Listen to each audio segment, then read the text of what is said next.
RD बातमी.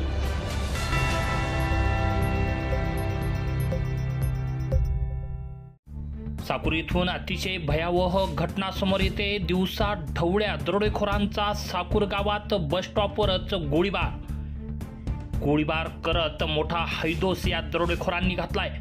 दरोडेखोरांच्या सोनाराच्या दुकानावर दरोडा. सर्व दरोडेखोर हे हत्यारबंद. पोलिसांच्या हातावर तुरी देऊन सोनं चांदी घेऊन लंपास झालेत हे दरोडेखोर. संगमनेर तालुक्यातील साकुर इथून एक खळबळजनक बातमी समोर येते.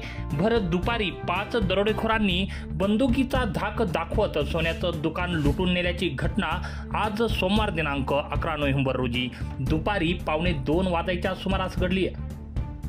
धक्कादायक बाब म्हणजे दुकानासमोर या दरोडेखोरांनी आधीच हवेत गोळीबार केल्याची माहिती मिळते.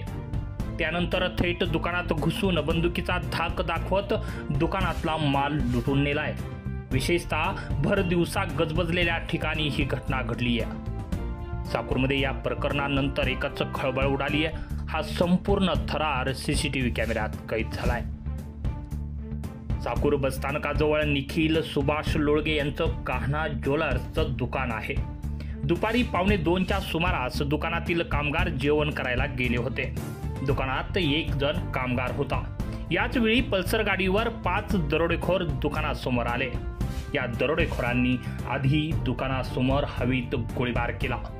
त्यानंतर थेट कान्हा ज्वेलर्सच्या दुकानात घुसून कामगाराला बंदुकीचा धाक दाखवत संपूर्ण सोन्याचा मालच लुटून नेलाय.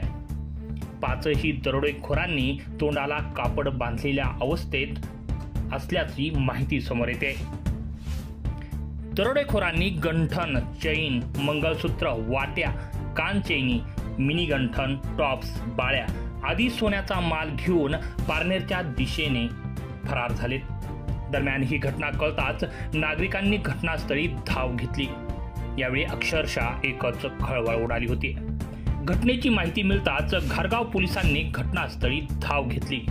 दुकानाची पाहणी करत काही पोलीस कर्मचारी मात्र थेट दरोडेखोरांच्या मुसक्या आवळण्यासाठी मार्गस्थ झालेत. रास्ता न्यूज ब्युरो, साकूर.